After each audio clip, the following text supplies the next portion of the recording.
Heavenly Father, and He is a part of every detail of our lives. Even when we don't feel Him, we just declare the truth about who He is, the promises in His Word, and we need to gird ourselves up and be strong with that sometimes, because feelings come and go. This new song is from Psalm 18 in the Septuagint. I think it's 19 in regular. And may you be blessed, and once you get the hang of it, start joining in.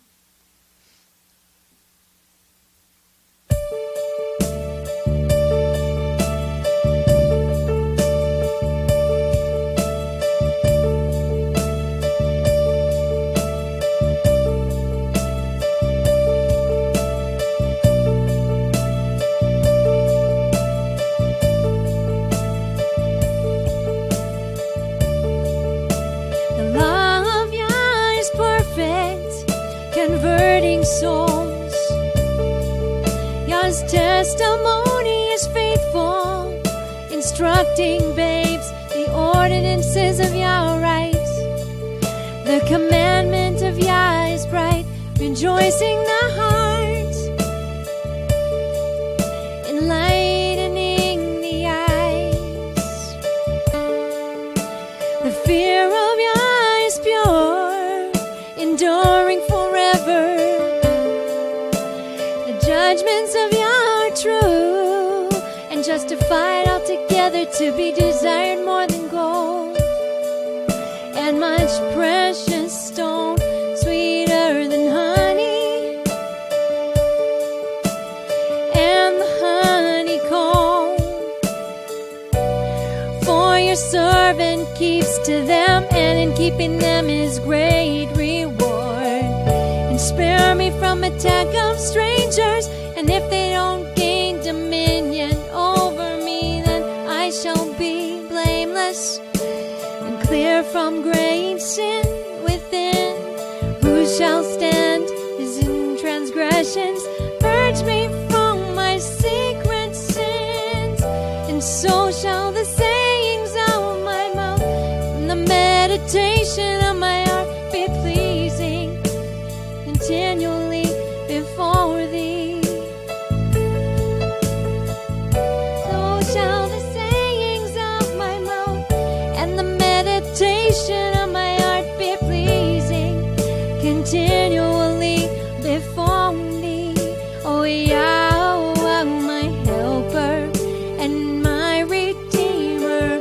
O Yahweh, my Abba.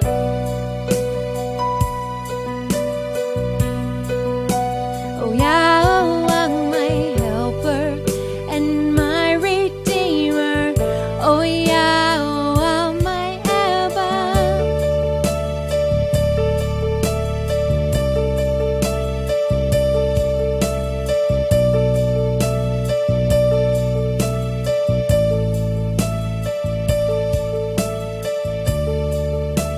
The law of Yah is perfect, converting souls. His testimony is faithful, instructing babes the ordinances of Yah right. The commandment of Yah is bright, rejoicing the heart, enlightening the eyes. The fear of Yah is pure, enduring forever.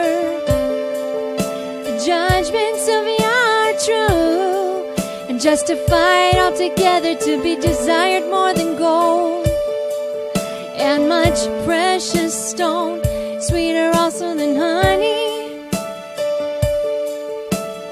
and the honeycomb. For your servant keeps to them, and in keeping them is great reward. And spare me from attack of strangers, and if they don't gain dominion over me, then I shall be blameless and clear from my great sin within. Who shall understand his transgressions? Purge me from my secret sins. So shall the sayings of my mouth and the meditation of my heart be pleasing continually before thee. So shall the sayings of my mouth and the meditation of my heart be pleasing continually before thee. O Yahweh, my helper and my redeemer. O Yahweh, my Abba, Yahweh, Yahweh, my helper and my redeemer. O Yahweh, my Abba.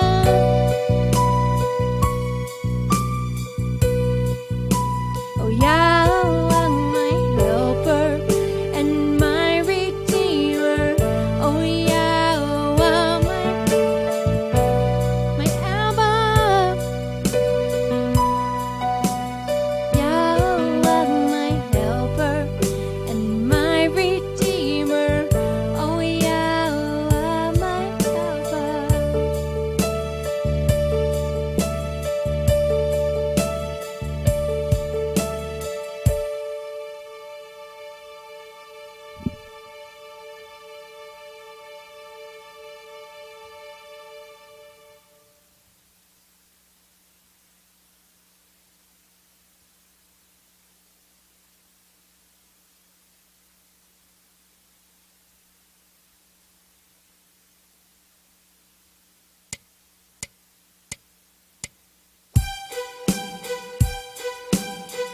I'm gonna try that again. Not quite fast enough.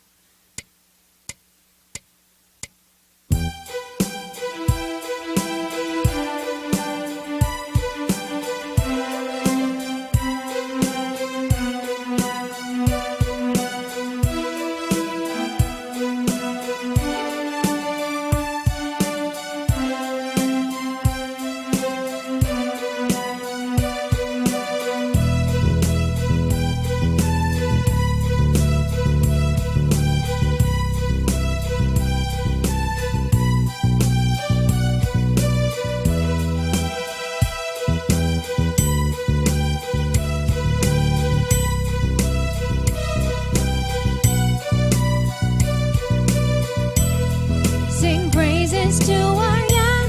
Sing praises to our King. Sing praises to our Yah. Sing praises, sing praises to our Yah. Sing praises to our King. Sing praises to our Yah. Sing praises, sing. Clap your hands, all ye nations. Shout to Yah with the voice of exaltation. Voice of exaltation. For Yahweh is most so awesome. He is a great King over all the earth. He has subdued the peoples, the nations under our feet. He has chosen out his inheritance for us, the beauty of Yaakov, which he loves. Salah. Yahweh has gone up with a shout, with the sound of a trumpet. Yahweh has gone up with a shout, with the sound of a trumpet. Sing praises to our Yah. Sing praises to our King. Sing praises to our Yah. Sing praises, sing praises to our Yah. Sing praises to our King. Sing praises to our Yah. Sing praises, sing. For Yahweh is King of all the earth. Sing praises with understanding. Praises, understanding. Yahweh reigns over the nations. He sits upon the throne of his holy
say,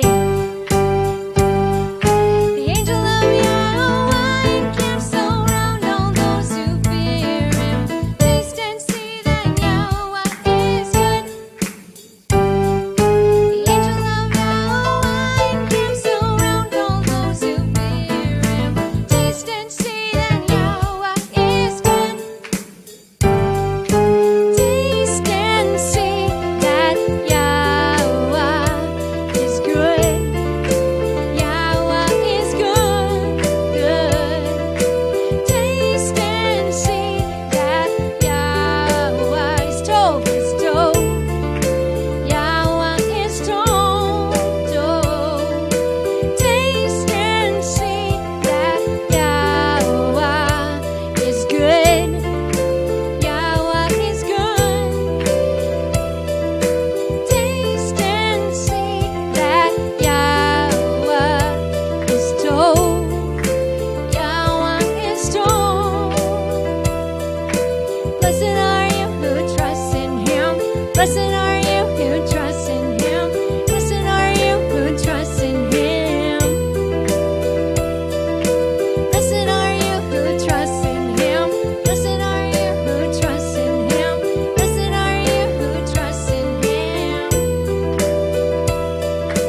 Yahweh is near to those who have a broken heart and saves those who have a contrite spirit. Yahweh is near to those who have a broken heart and saves those that have a contrite spirit.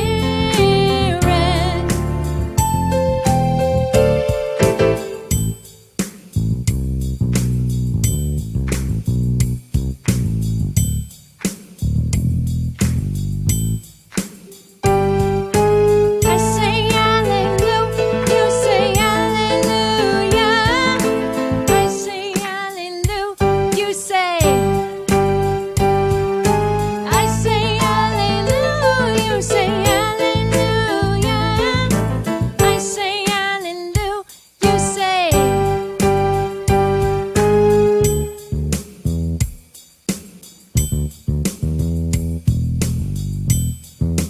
I need some beatbox in there. Not putting on your spot or anything. Chicka, chicka.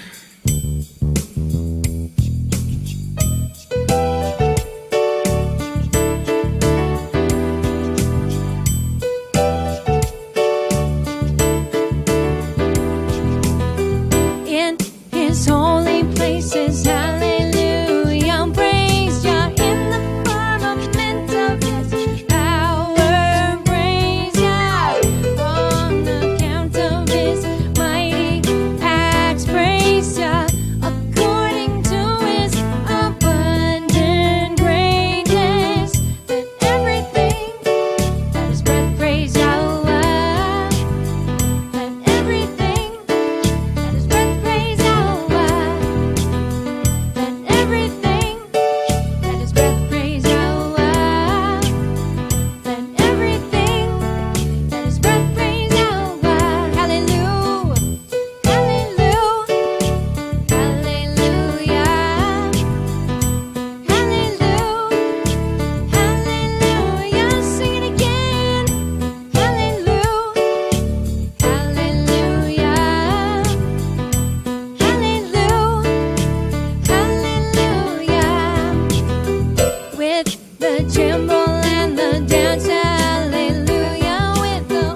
arrows of the mighty are broken, and those who stumble they have strength. Talk no more so very proudly, let no arrogance come from your mouth.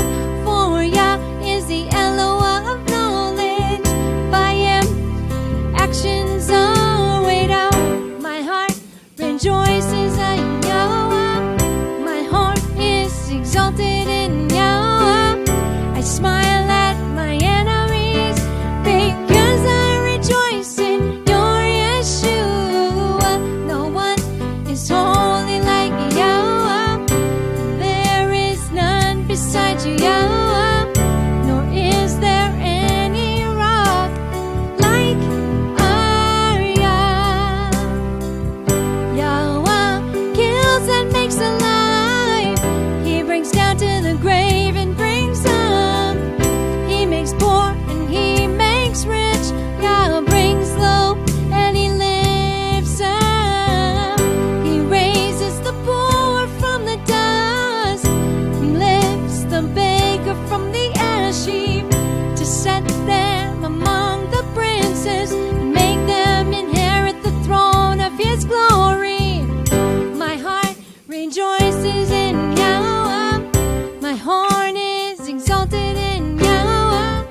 I smile at my enemies because I rejoice in your Yeshua. No one is holy like Yahweh, and there is none beside you, Yahweh, nor is there any rock like our Yah. He will guard the feet of his saints, but the wicked shall be silent in darkness. For by strength no man shall prevail, Yah's adversaries shall be broken in pieces. From heaven he'll thunder against him, Yahweh will judge the ends of the earth. He will give strength to his king and exalt the horn of his anointed. My heart rejoices in Yahweh, my horn is exalted in Yahweh. I smile at my enemies because I rejoice in your Yeshua.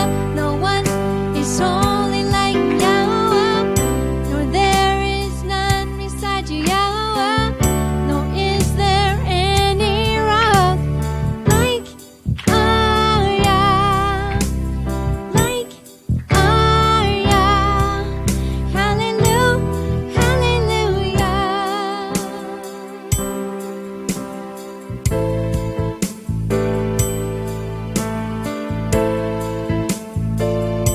We just want to pray this one more time. Check and double check our hearts, our minds, our motivations. Yahweh, you have proved me, and you know me. Known my sitting down and my rising up. You understand my thoughts from afar. You have traced my path and foreseen all my ways, the first and the last. All of my days you have fashioned me and laid your hand upon me. Move me, Yahweh, and know my heart, my inner man and my will. Examine me and know my paths, and see if there is any way of iniquity in me, and lead me. See if there is any way of iniquity in me, and lead me. See if there is any way of iniquity in me, and lead me in an everlasting, everlasting way. This knowledge of you is too wonderful for me. It is so high, I cannot attain it. Knowledge of you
so high I cannot attain it. Knowledge of you is too wonderful for me. It is so high, cannot attain it. Wonderful, wonderful, wonderful for me. You're too wonderful, so wonderful, beautiful, wonderful, matchless grace, wonderful for me.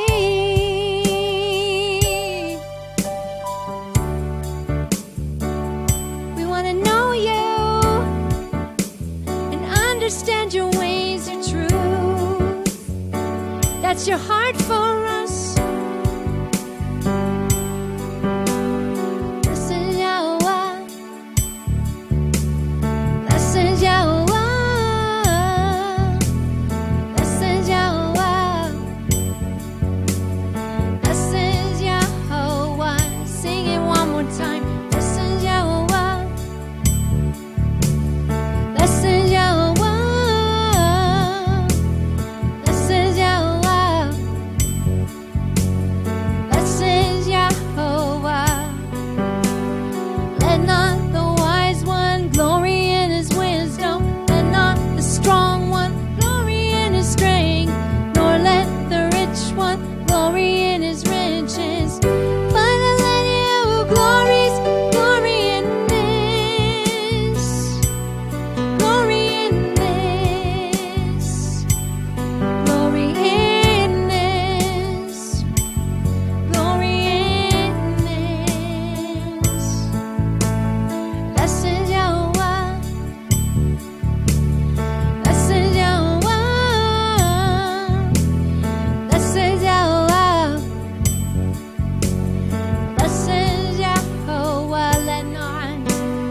Let not the wise one glory in his wisdom, nor let the strong one glory in his strength, nor let the rich one glory in his riches. But let you glory in this, glorious, glory in this, glory in this, glory in this, that you might know me and understand me. Thus says Yahweh. That's his heart for us.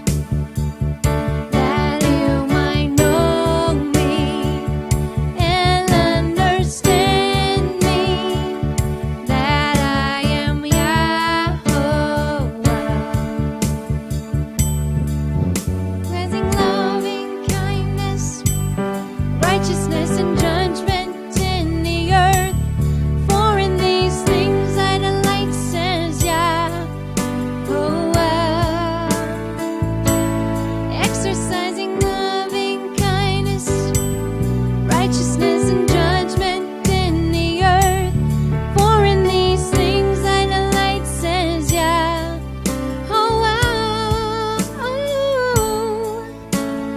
Blessed Yahweh. Blessed Yahweh. Blessed Yahweh. Blessed Yahweh. We want to know you more. We want to understand your ways and walk in your truth. Thank you for your love, for your truth, for your grace. We honor you, we honor you.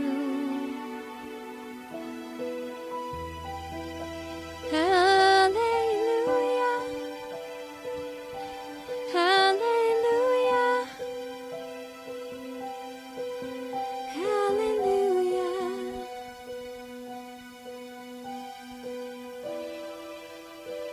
We magnify your name.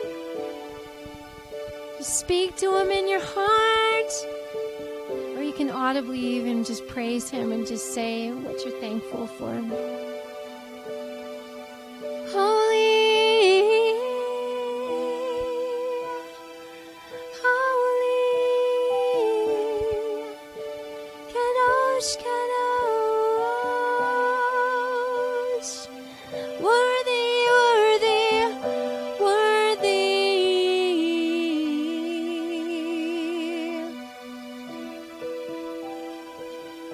As we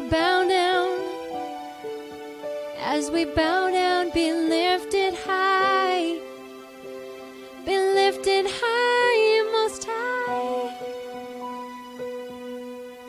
King of my life, Yahweh, my creator. Yah is my salvation. Save me from my enemies. Deliver me.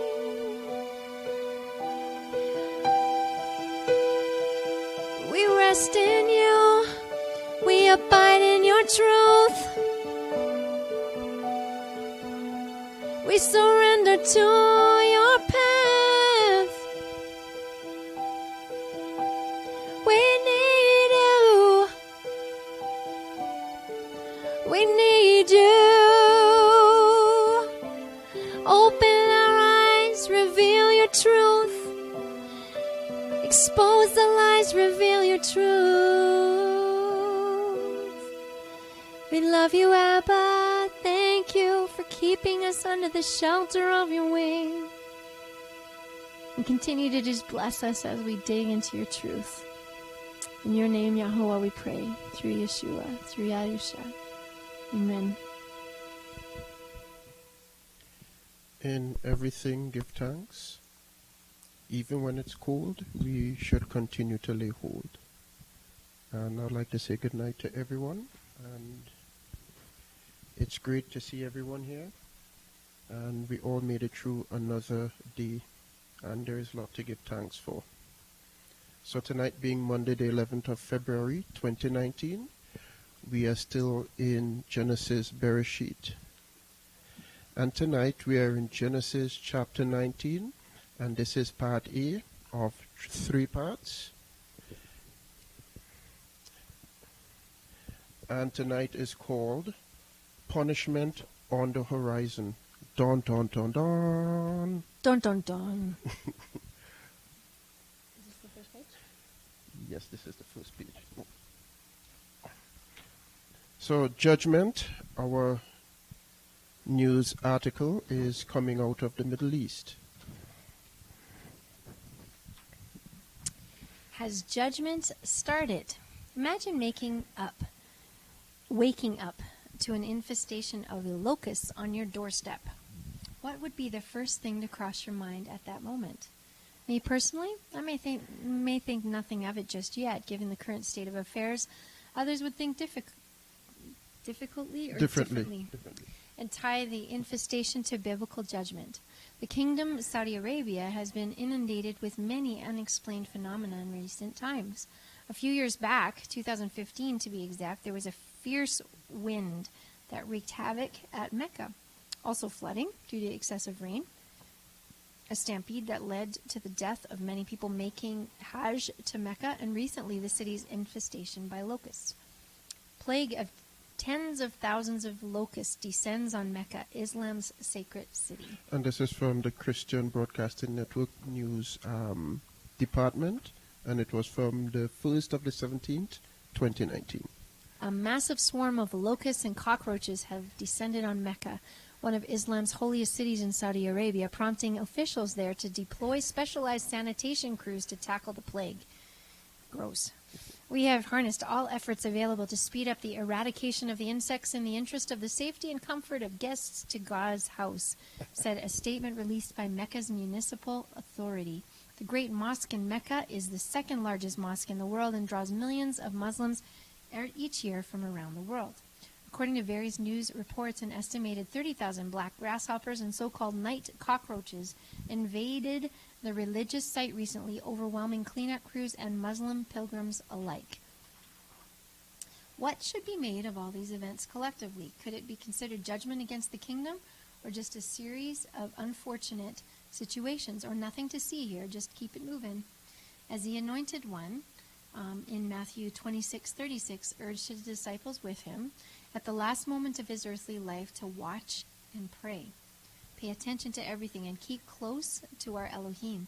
If this is truly the start of judgment, he is the only one to put our trust in. So be it. Amen. And there is a lot more happening, but I would link to those other events on the website. So we are in chapter 19, and we are starting off with verses 1 and 2. And there came 2 angels to Sodom at evening, and Lot sat in the gate of Sodom. And Lot, seeing them, rose up to meet them, and he bowed himself with his face to the ground. And he said, Behold now, my lords, turn in, I pray you, into your servant's house, and tarry all night, and wash your feet, and you may rise up early and go your ways. And they said, No, but we will abide in the street all night. So Lot's Lot. 2 messengers or angels show up in Sodom, and for whatever reason, Lot is sitting at the gate. 4 thoughts come to mind as to why Lot is found at the gate. First reason, go ahead. Lot was careless and got caught up in the lifestyle of the city after leaving his uncle, and ends up taking a job at the gate, a similar situation to the prodigal son parable. All right, so we know that's in Luke 15:11-32, where this prodigal son took his inheritance, went away, and he fed it all away. It's a possibility. Yeah, but that's I a don't know. That's a possibility. Yeah. Lot is broke and never recovered from the raid by the Eastern kings in chapter 14, part 1 of our study, as well as in the entire of chapter 14. He takes on a day job by sitting at the gate of the city, soliciting passers-by as they enter the city. So that's an next option to, allude to why Lot is sitting at the gate at this moment in his life. It's kind of okay. Right, and this picture was taken in Israel by me back in 2013, and this is an actual gate we are looking out of for one of what is believed to be one of King Solomon's chariot cities in the Tel Dan region, and that would have been a typical gate that they would have been, Lot or others like him would have been sitting by. So continuing with Lot's Lot, we have the 3rd reason. The gate is a very important location for a city. People enter, depart, and also seek judgment by an elder or elders sitting there. Lot may have gained a favorable status among the people of the city and sits at the gate. They also conducted business and stuff there, right? Yep. So a typical example is with Ruth, chapter 4, 1-2, and 1-12? 1-12. And this is just an excerpt about Boaz in the gate, and they're talking about whether it was a legal transaction or a religious ritual. So as Davene just alluded a while ago, it's either judging taking place at the gate, or it could be some sort of legal transaction that is taking place at the gate. But whichever it is, the gate is a very important place where all the important people hang out. Yeah, and things happen. And I'll be posting this little excerpt on the website as well, so you can read through what this opinion is about at the gate. You're not reading that, right? No. Okay. The inhabitants, number 4, the inhabitants of the city took advantage of Lot and may have been mean to him and his family.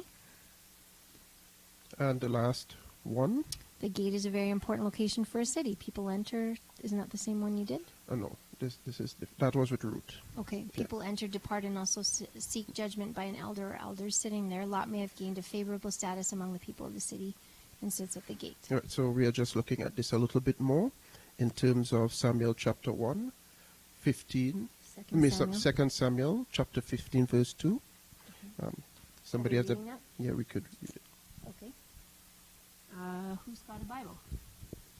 Second... Esther will get the 2 Samuel 15. Is it in the order?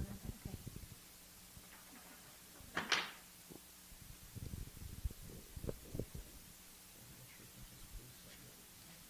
Yeah. What's the other one?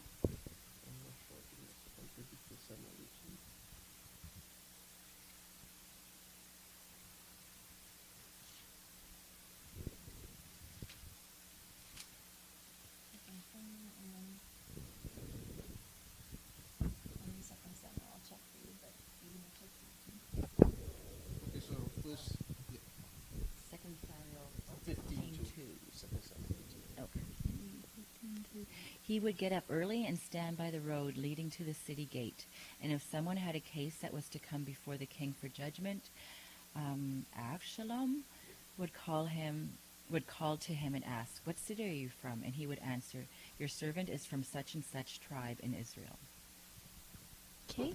So before Davene gets to the other one, that was a situation when, after the whole incident with his sister, Absalom decided to look kingly and to put himself at the gate to be, seen. And that whole situation has to do with the after effects of the rape of his sister by someone else. So it looks like Lot is At the gate doing business stuff and doing all this. Acting as a judge. I'll read this one too, just to get the. And David sat between the two gates, and the watchman went up to the roof over the gate onto the wall and lifted up his eyes and looked, and behold, a man running alone.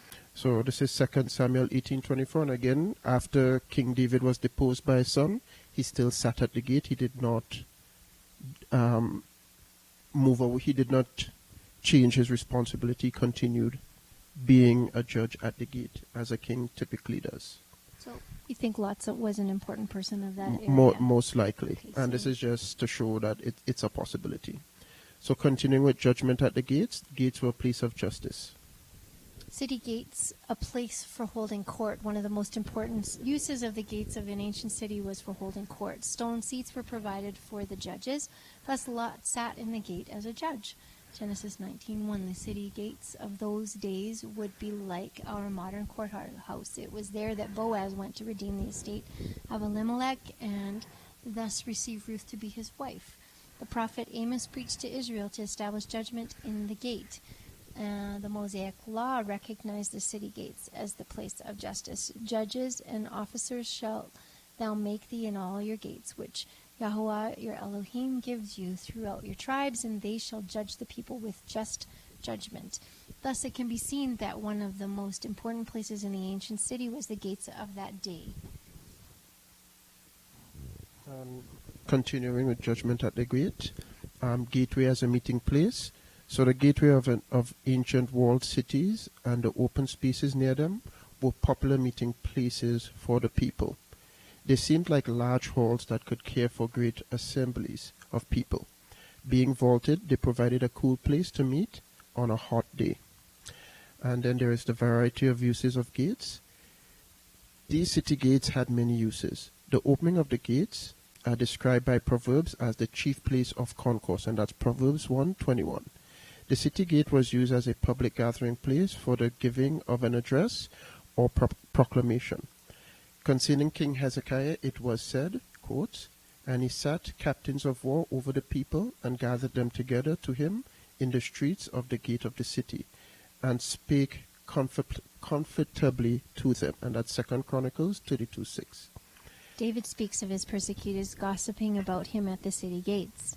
Mordecai sat in the king's gate in order to attract attention from the sovereign. And the prophets often preached their sermons in the gates of the city. Thus Yahweh told Jeremiah, "Go and stand in the gate of the children of the people, whereby the kings of Judah come in, and by the which they go out, and in all the gates of Jerusalem." And then city gates, a place for holding court. One of the most important uses of the gates of an ancient city was for holding court. Stone seats were provided for the judges. Thus Lot sat in the gate as a judge. Genesis 19:1. The city gates of those days would be like our modern courthouse. It was there that Boaz went to redeem the estate of Elimelech and thus received Ruth to be his wife. So that's just, yeah. To get the same thing Yeah. across, but it's good. Okay, so judgment at the gates. The prophet Amos preached to Israel to establish judgment in the gate. Amos 5:15. The Mosaic law, and in quotes, recognized the city gate as the place of justice. Judges and officers shall thou make thee in all thy gates, which Yahuwah thy Elohim giveth thee, throughout thy tribes, and they shall judge the people with just judgments. And that's from Deuteronomy 16:18. Thus it can be seen that one of the most important places in an ancient city was the gates of that city. And this is from Deuteronomy 21:18-21. And if any man has a disobedient and contentious son who hearkens not to the voice of his father and the voice of his mother, and they should correct him, and he should not hearken to them, then shall his father and his mother take hold of him and bring him forth to the elders of his city and to the gate of the place. And they shall say to the men of their city, This our son is disobedient and contentious. He hearkens not to our voice. He is a reveler and a drunkard. And the men of the city shall stone him with stones, and he shall die.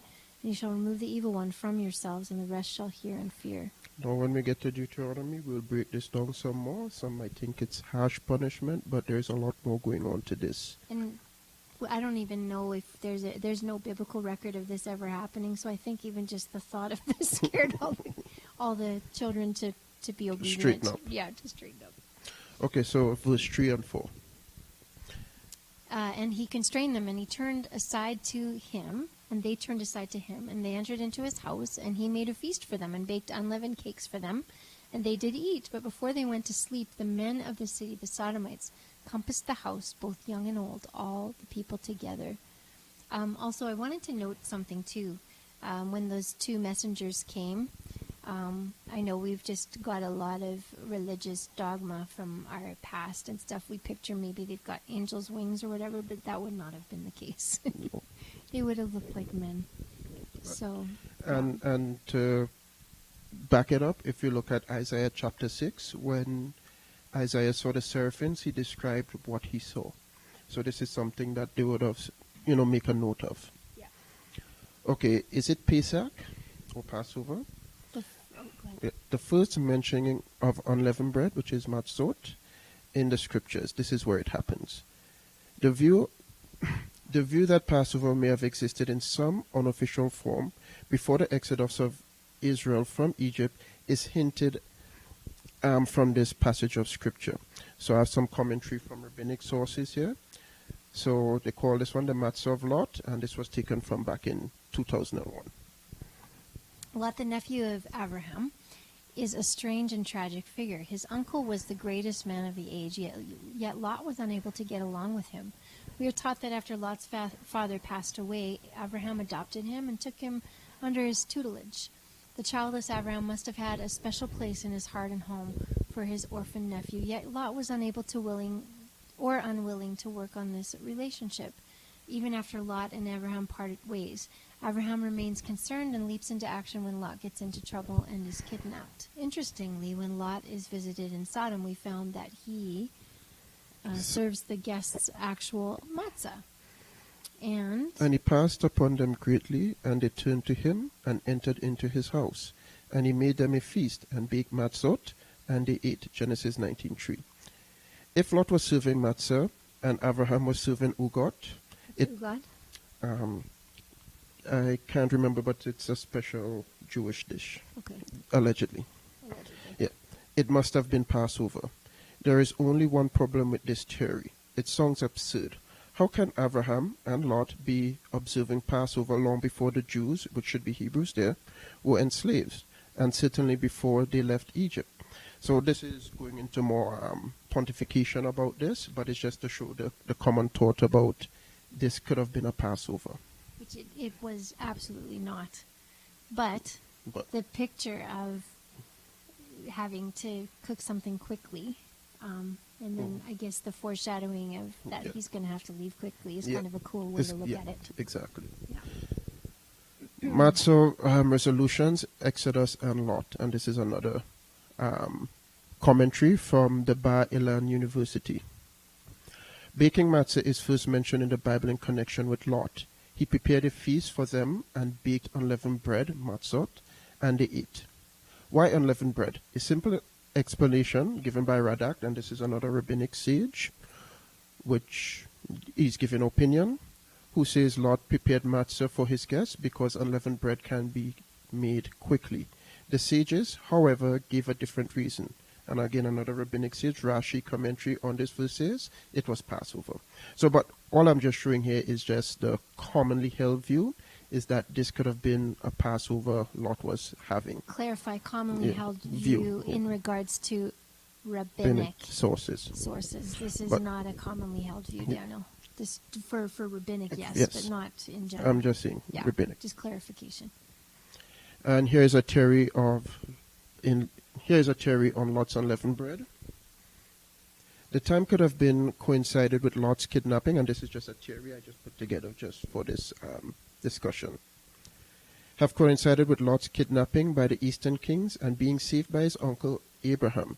Maybe Lot was given instruction to commemorate this moment with the eating of unleavened bread, and the messenger's angels happened to come along at that time of Lot's memorial. This may have only been specific to Lot and no one else. And I just adding my little 2 cents to this. So, time for bed already? After the meal of unleavened bread given them by Lot, the messengers angels were about ready to catch some Z's.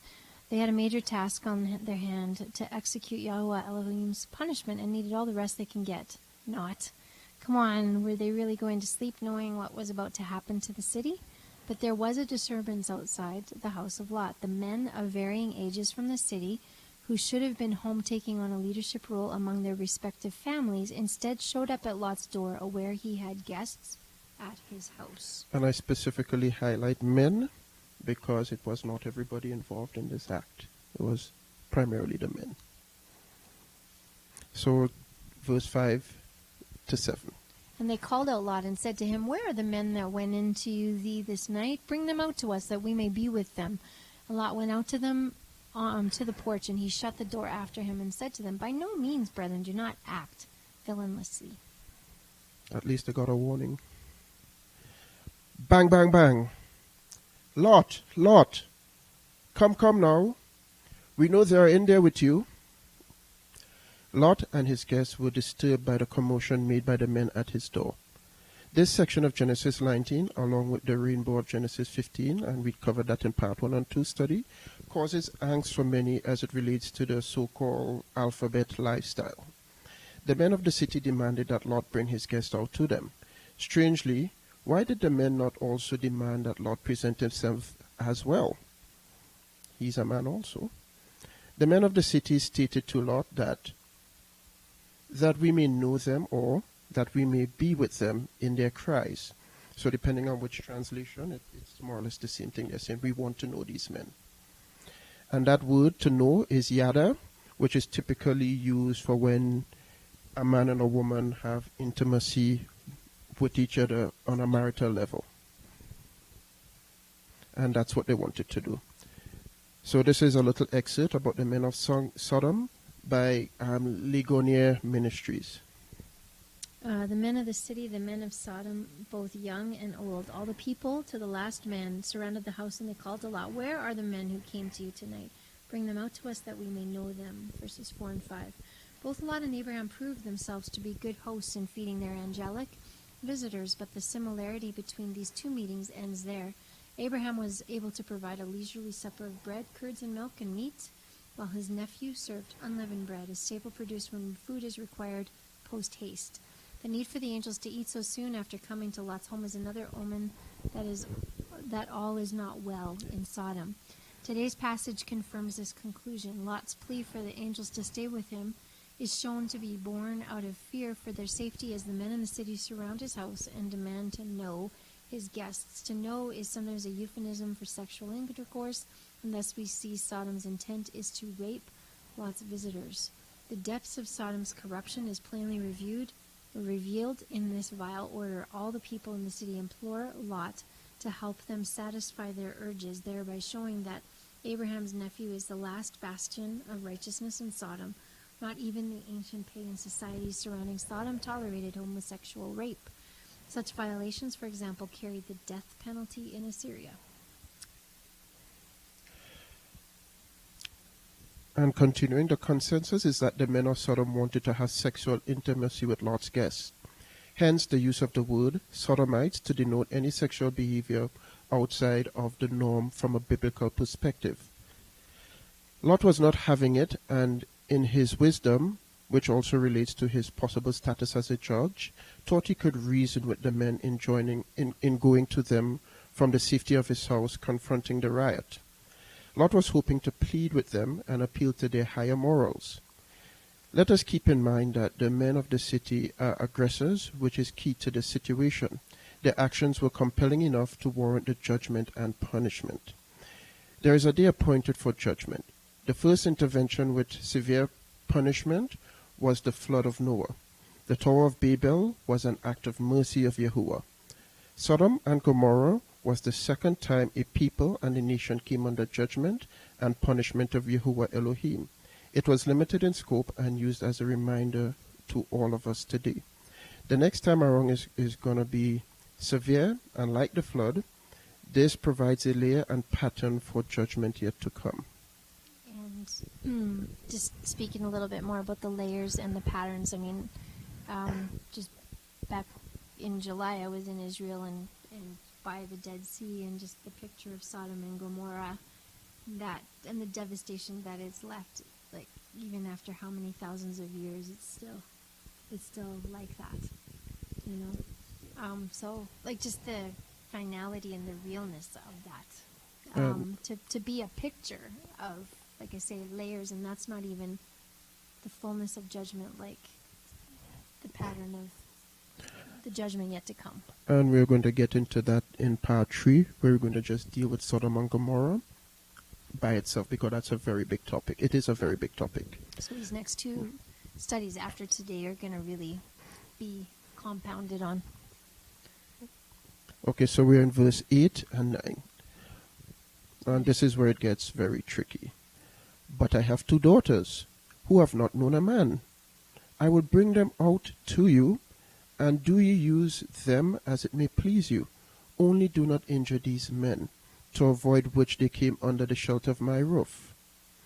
And they said to him, Stand back there, thou comest to sojourn. Was it also to judge? Now then, we would harm thee more than them. And they pressed hard on the man, even Lot, and they drew nigh to break the door.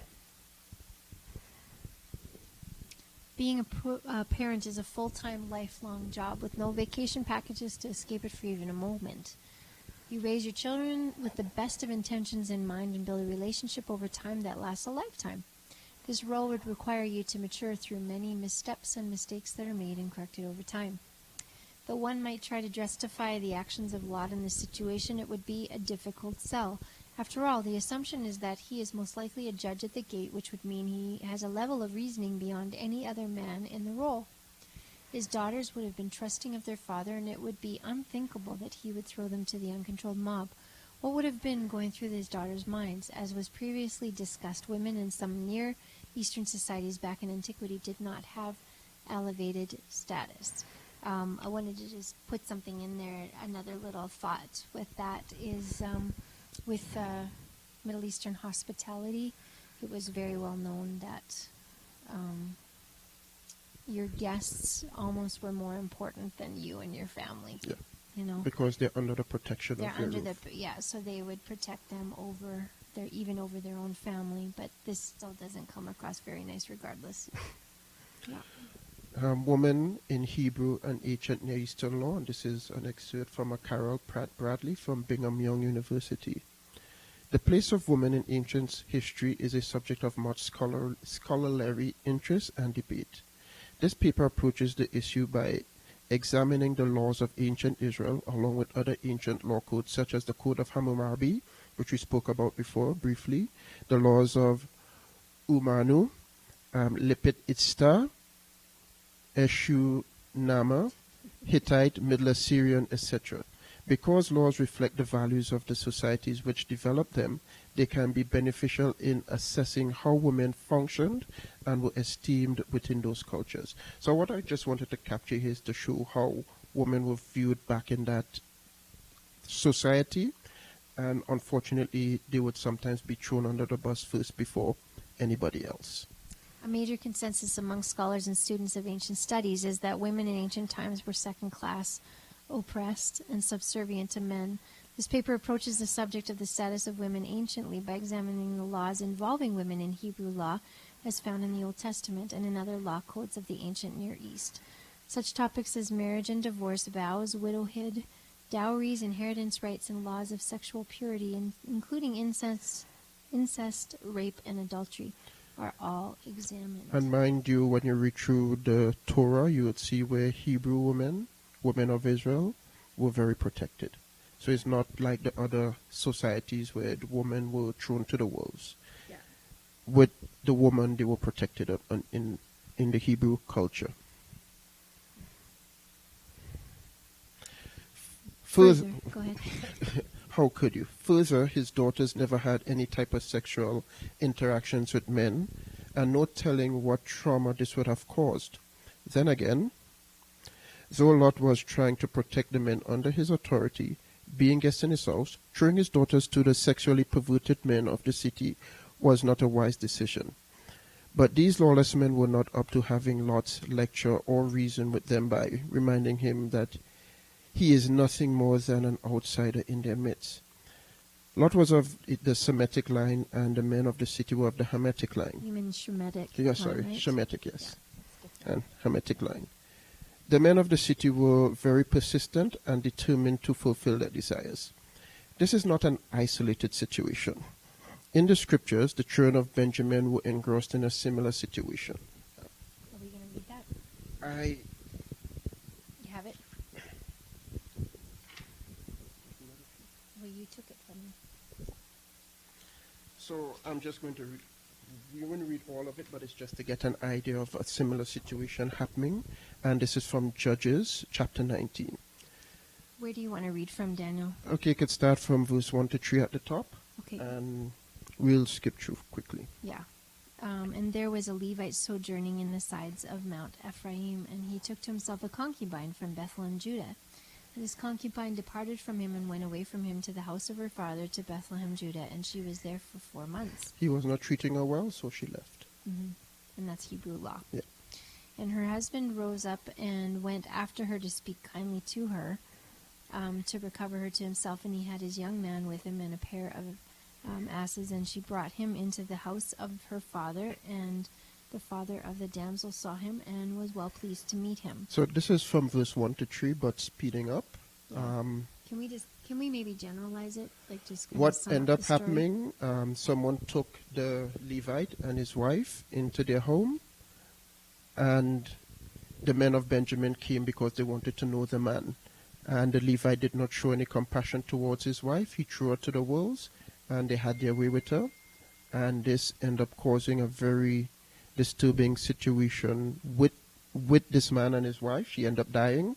He hacked her to pieces and sent her body parts all over Israel to show what wickedness the men of Benjamin do, and they actually paid for what they did. So it's just to show it's not an isolated situation, but it happened in Israel and it was dealt with.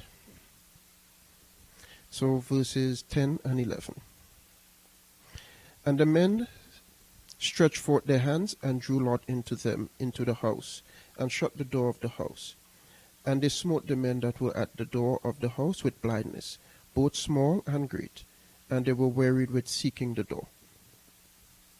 And I will say, back to that other issue about the women thing, I mean, every woman in this room, it should be bothering us, because it doesn't matter if the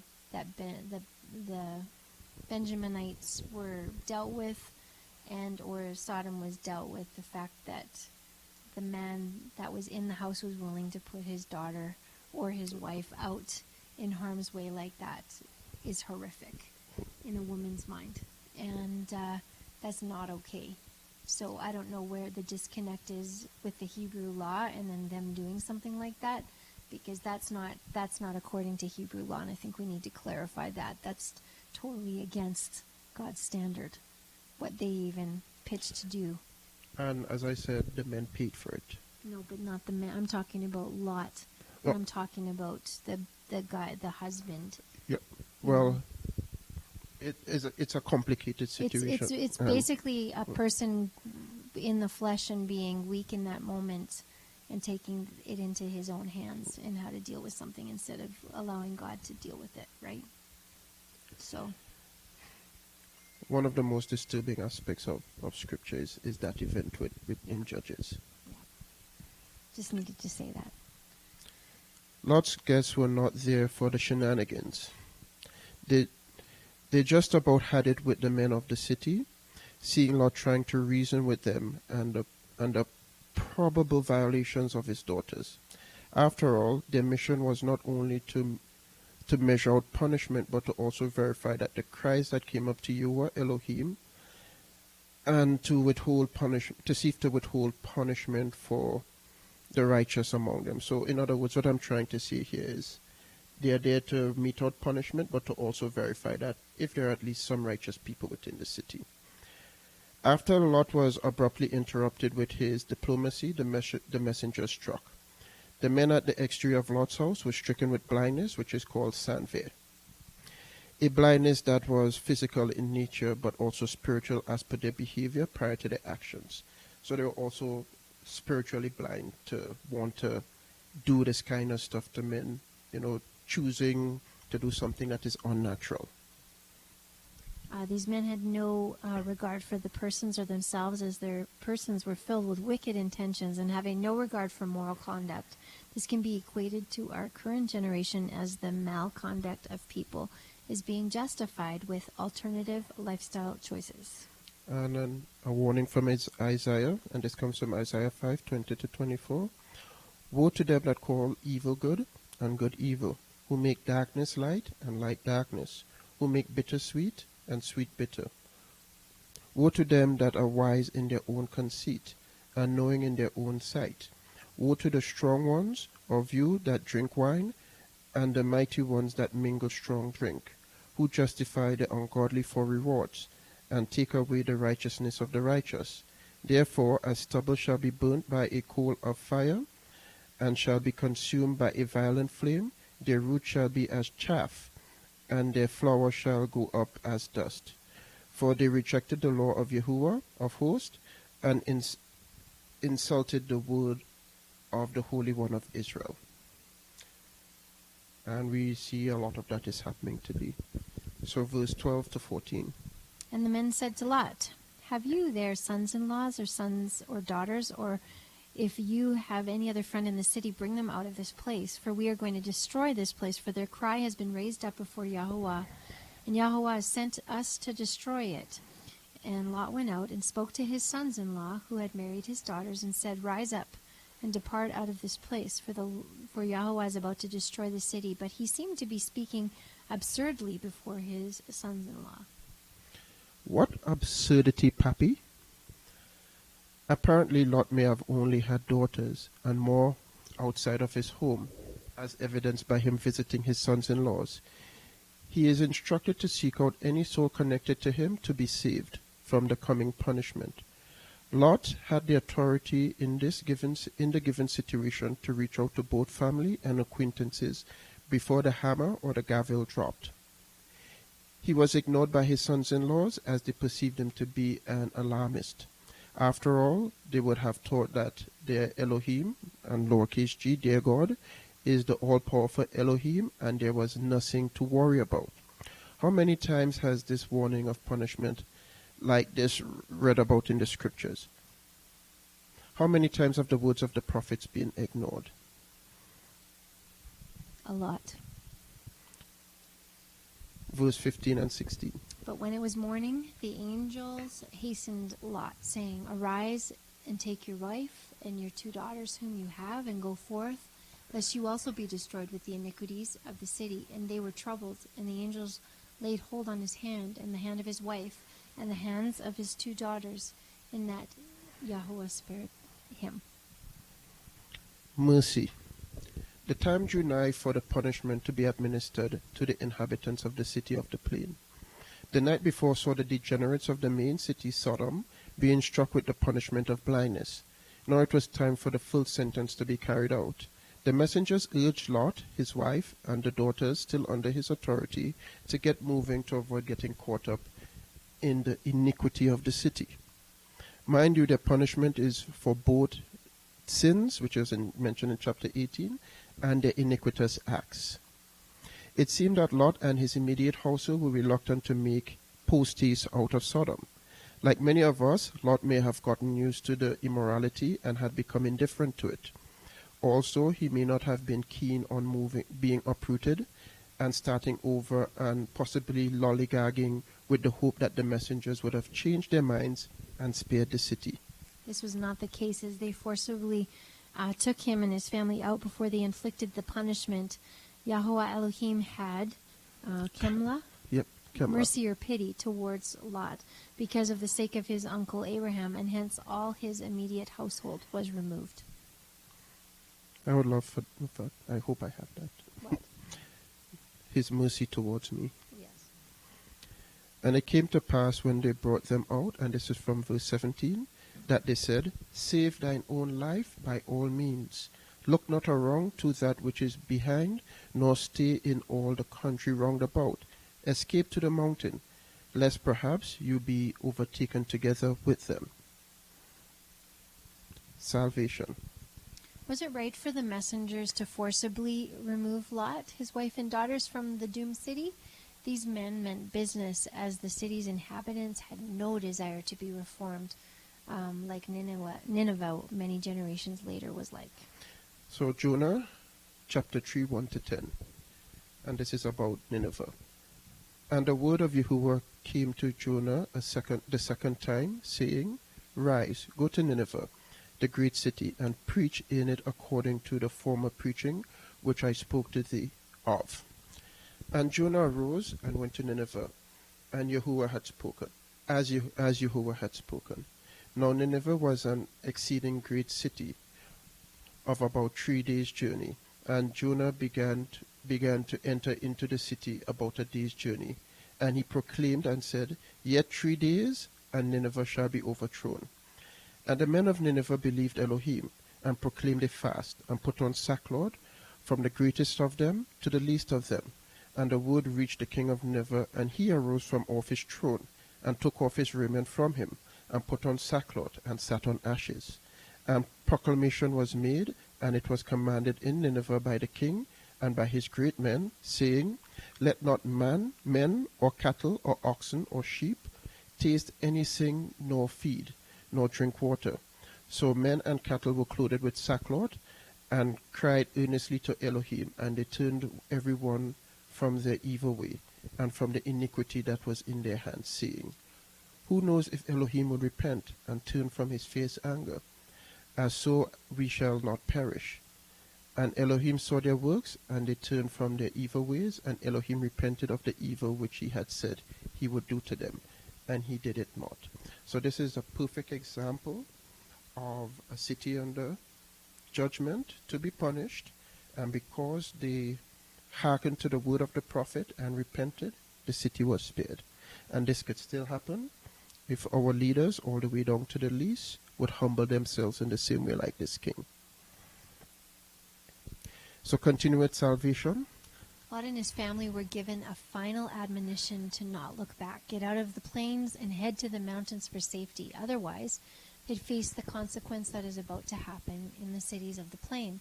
Is this situation with Lot similar to the messengers gathering the elect? And we're going to look at Matthew chapter 13, 20-24. 24-30. Another parable put he forth unto them, saying, The kingdom of heaven is likened unto a man which saved good seed in his field. But while men slept, his enemy came, and sowed tares among the wheat, and went his way. But when the blade was sprung up and brought forth fruit, then appeared the tares also. So the servants of the householder came and said unto him, Sir, didst not thou sow good seed in thy field? From whence then had it tares? And he said unto them, An enemy had done this.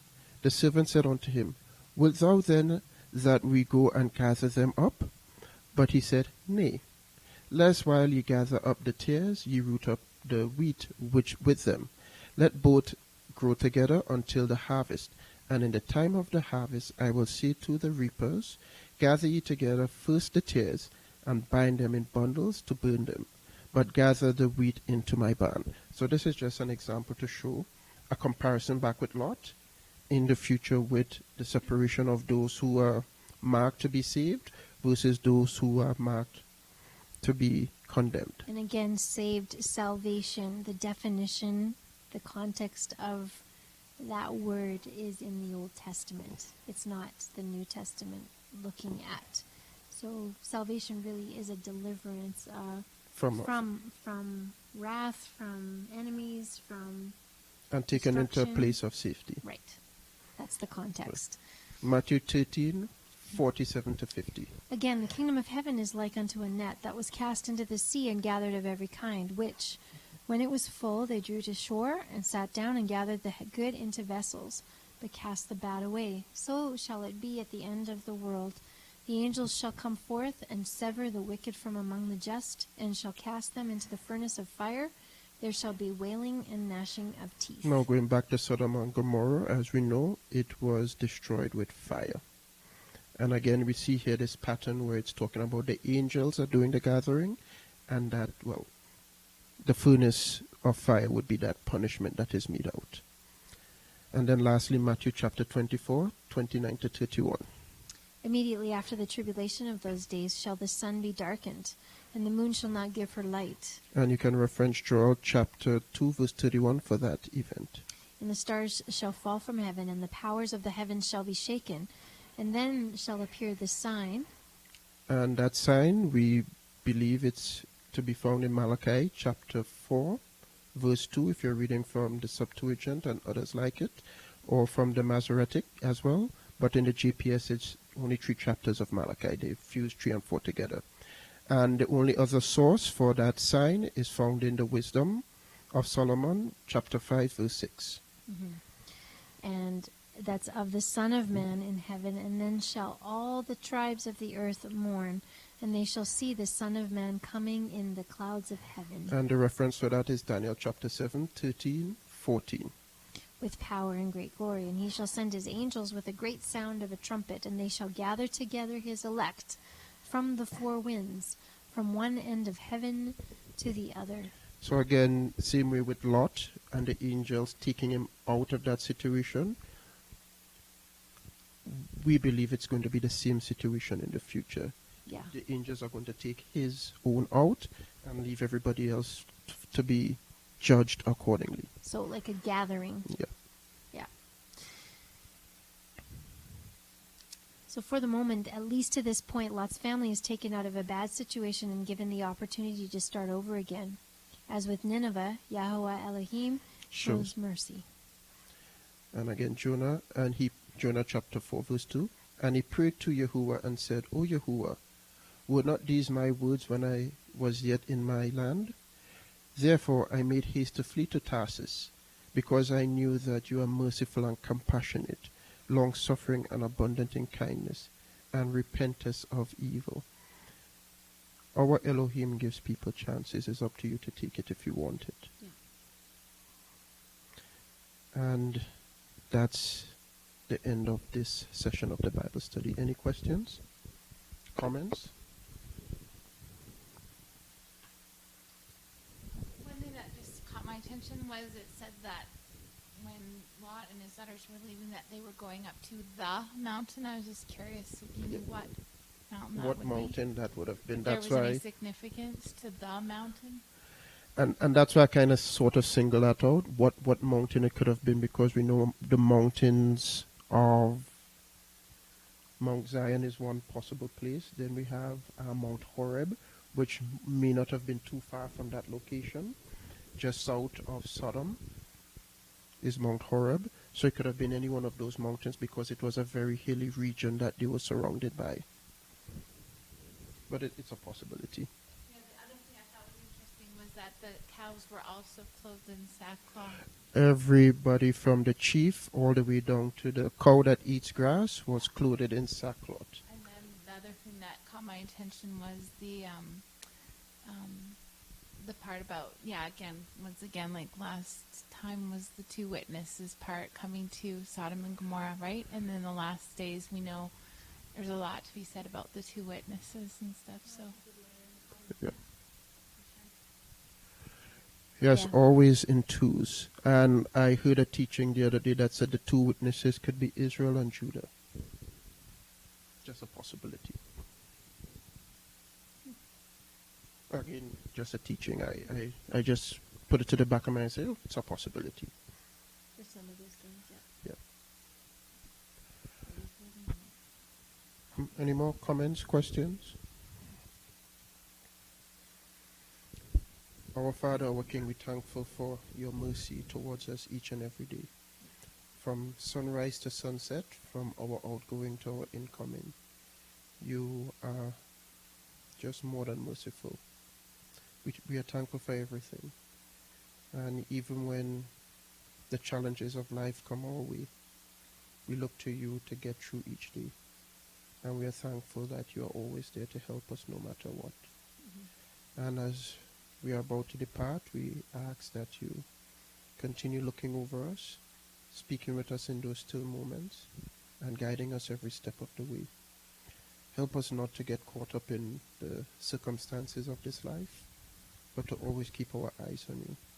We thank you again for the hospitality provided to us, and we ask that you continue to bless the head of this house and keep her in everything that she does. And as we depart, get us all home safely. And we ask this in your name, through Yeshua. Amen.